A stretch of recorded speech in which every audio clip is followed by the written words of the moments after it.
In this video, Boneyard Revivals takes on the Wheel Jamboree the hard way. Why is it always the hard way? All right, we're here with my dad's 1979 Chevy K10. Stored this one about 20-ish years ago. It's been that long. We're getting it washed up today to get her ready for the Wheel Jamboree. All right, so we started out in our engine bay here. I used my foam cannon that I got and sprayed it all up, and then hand scrubbed it. The big things that I try to go for are the air cleaner lid, the valve covers, and then the inner fenders and some of the firewall. If you can get most of the grime and dirt off and get most of that stuff clean, that's going to be all the kind of stuff that sticks out. Also take time and work in your inner fenders and stuff. I always like to do that. But yeah, so we're pretty much done in the engine bay for now, and now we're going to get to washing the exterior of the truck. And yeah, we'll see how that goes here. Completely shut that for now, and let's hose her down again and hit her with the foam cannon.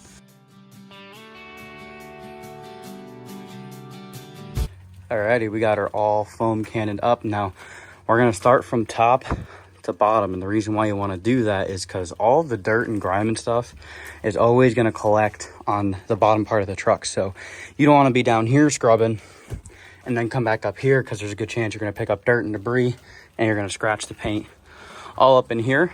But yeah, so we'll start top to bottom, work our way down, and she'll be washed up in a few short minutes here. And this truck, I tell you what, this truck always looks good all washed up. Then we got to can wax it, clean up the windows, and basically just kind of get into the nitty-gritty details. We're going to go back in the engine bay. We're at least going to do a detail spray on some of the chrome stuff and the painted surfaces in there. And then, like I said, we're going to can wax the whole truck. We'll clean up the tires and rims very nice. This thing is going to be a sharp-looking truck after we're done.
And the madness begins.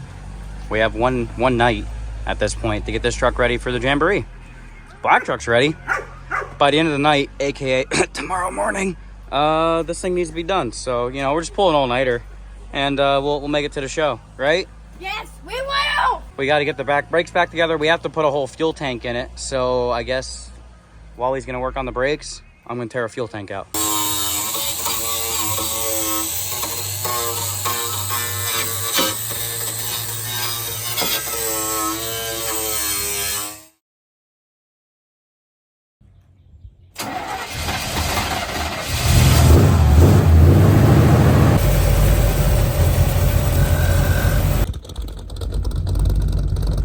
All right, the 79 is up and running and ready to go. Friday morning, we're supposed to be heading out to the Jamboree. Doggone it, I battled with this truck all week, and it's done nothing but fought me. Well, I'm throwing in the towel. Guess what? Plans are changing. We're doing something different. What are we doing? It's a good thing we got options. We're shifting gears, moving on. And Guess what? We're taking a dump truck. All right, first fuel stop in the 79, ran it over quick. We're gonna put some non-ethanol in it. We don't really put a lot of miles on it throughout the years, so we always try to run non-ethanol in it. But so far, so good. If you're wondering where the K30 dump truck is, we need to put, he has new calipers hung on the truck. He's got to finish buttoning up the one brake line and then drop the plow off of it and go over some other fluids, and they should be down in the dump truck.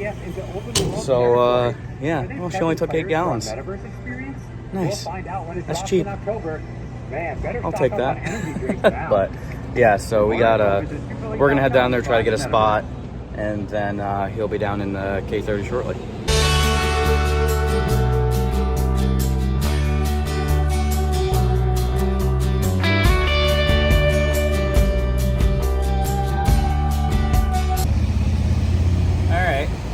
Coming down the road, and I looked down at the voltmeter, and the voltmeter said, hey, we're not charging.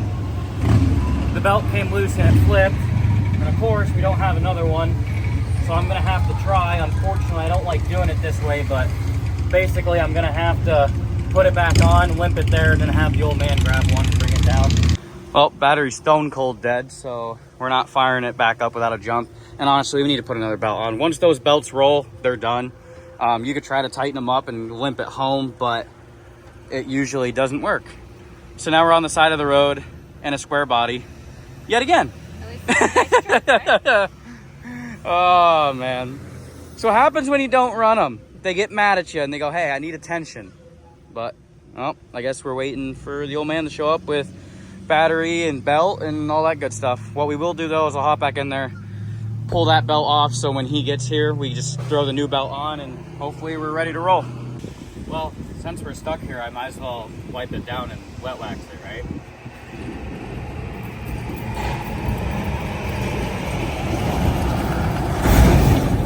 So the key is for a pristine wet wax job is that you use your one side of the microfiber to, you know, wipe in all the product, right? You get it all in there so there's no more, you know, dribbles. Flip it over to your nice clean side to make sure you get all the runs and the streaks that the wet wax will leave, and you should end up with a nice end result.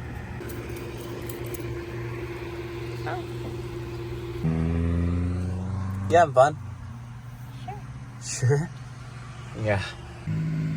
Well, you know, I'd be lying if I said I thought this was gonna happen, just because this truck's track record for being, well, no, it has left us sit on the side of the road before, so can't say that. But yeah. At least we're in a parking lot. And I wet waxed it, so it looks good at least, right? Our saviors have arrived! Okay, we're on down here.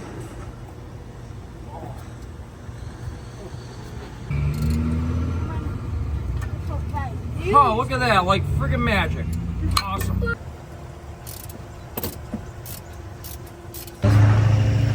That's fine. Hey, run! Yippee! Alright, she's running again, and it's charging at 14 volts. So, hopefully we'll get down there, we'll make it the rest of the way. Dad's got to drive home, get the dump truck together and ready. So we'll get down there first, and then he'll show up eventually. Who knows? Maybe the dump truck will break down and we'll have to go rescue him. That's how today's going, so yeah. Let's hit the road and let's get down there.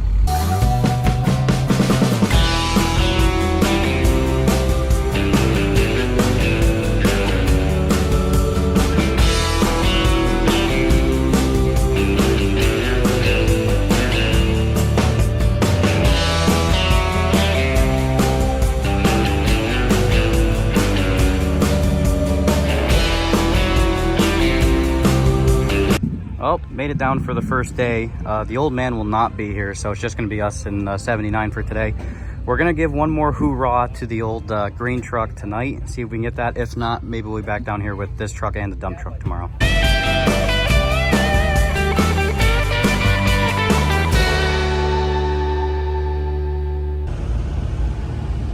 I think these are some sort of like Power Glide 2-speed setup. But roots blowing big block. Yeah, buddy. Big tires.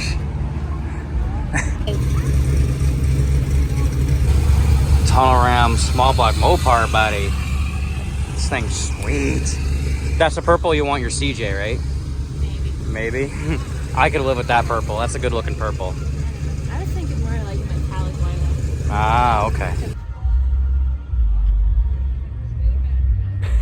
That thing is wild. All right, we left the Jamboree. We're gonna head home now and see if we can play the marathon of getting the green truck together. And hopefully tomorrow the green truck will make an appearance, right? Ooh, hopefully. Yeah, and hopefully this thing doesn't break down on the way home and or tomorrow. Fingers crossed.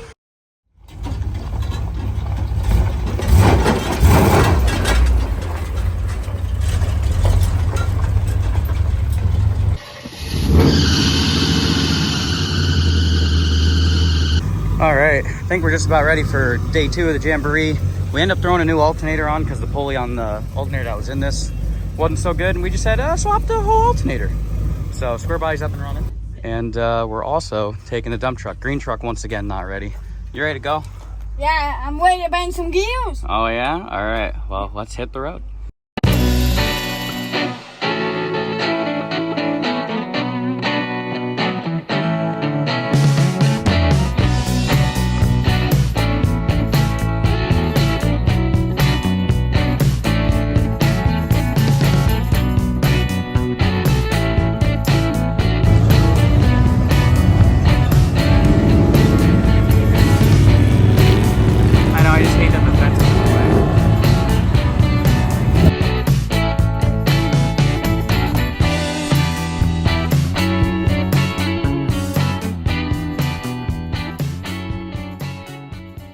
We made it home.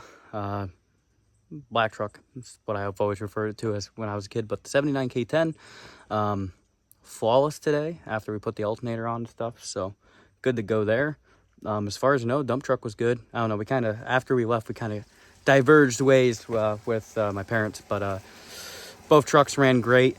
It was good to get down there. We really wanted to get the green truck done, but man, it didn't happen. That truck will be together. You guys will be seeing that. Unfortunately, that one is gonna go. That one will be for sale, and we will be getting rid of that one. Just kind of the way it goes, unfortunately. You know, can't keep them all, and we gotta sell some off to get the funds to move on to the next one. So yeah, that truck will be together. You guys will be seeing that soon. Right before I ended this video, though, I did want to talk about this truck for a minute. And if you don't want to watch this, you can skip or just click off the video. It's cool, I get it. It's been a long enough video already, but I did want to take a moment to talk about this truck and honestly how much this truck means to me. So like I said, it's a 79. Obviously it's got a different nose on it, but my dad restored this one some odd 20-25 years ago. All of the sheet metal besides the inner and outer front fenders, all factory OEM stuff. It was old stock stuff that you were able to buy back 20 odd years ago. Box sides were brand new. Front of the box was brand new. The cab, I believe, is an 83 or 4 cab. And something really cool about it was it came out of Tennessee.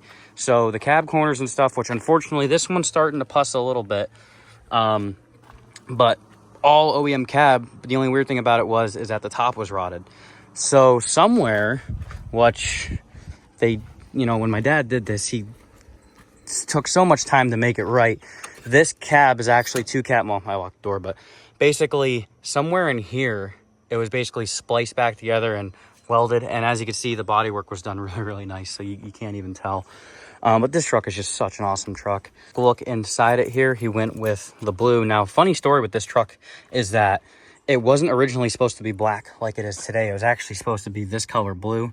But when it came down to pricing out paint and stuff, my dad's like, he was a young kid, just as I am now. And basically just said, I can't splurge the money to paint the whole truck that color. So he ended up going with black on the outside. But like I said, beautiful interior. Had the seat reupholstered when he did the truck. And the dash pad was an OEM dash pad that was new, unfortunately, from sitting out in the sun and whatnot. It cracked and whatnot, but overall just really a gorgeous truck.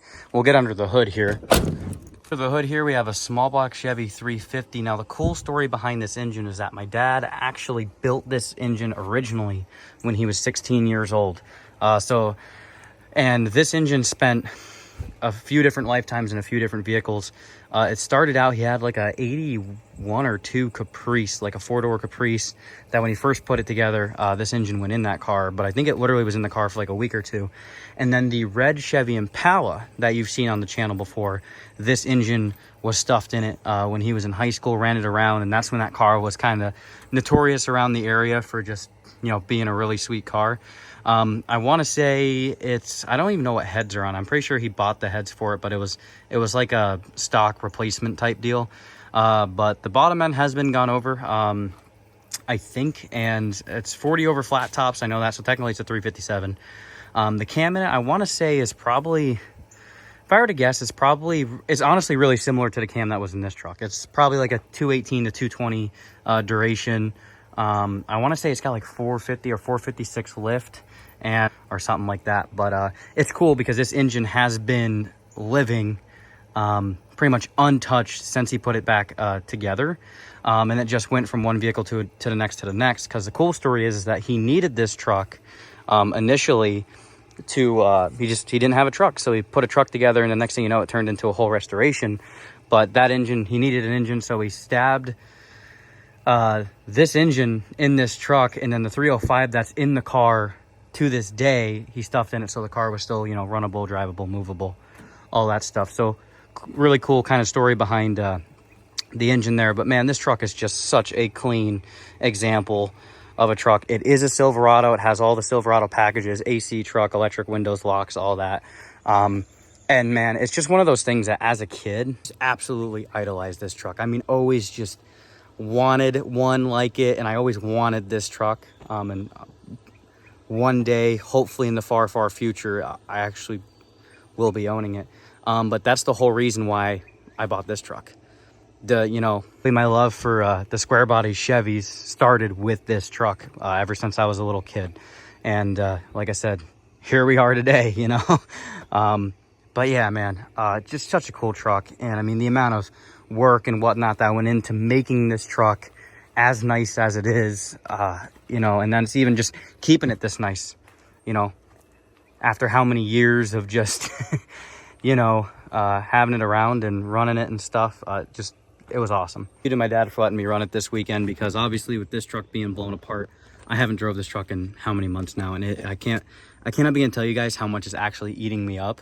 Like, I really just I want to get a motor and stab it in it. Unfortunately, the budget build 350 will not be going back in it. I need to go completely through that engine, and it will be going in something. It's not going anywhere. But we will be finding another engine to stab in this.